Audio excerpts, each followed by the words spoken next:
Hi!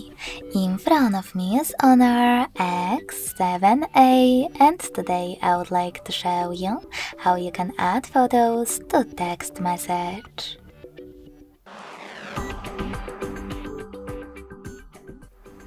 First of all, you need to open Messages app. Now click on one of your chats and select this icon at the bottom left corner with a camera and a photo.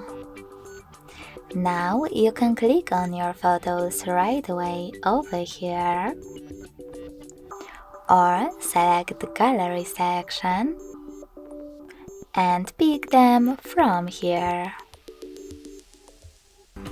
When you finished, click on Add at the top right corner. So when I do that, as you can see, my pictures were successfully added to text message.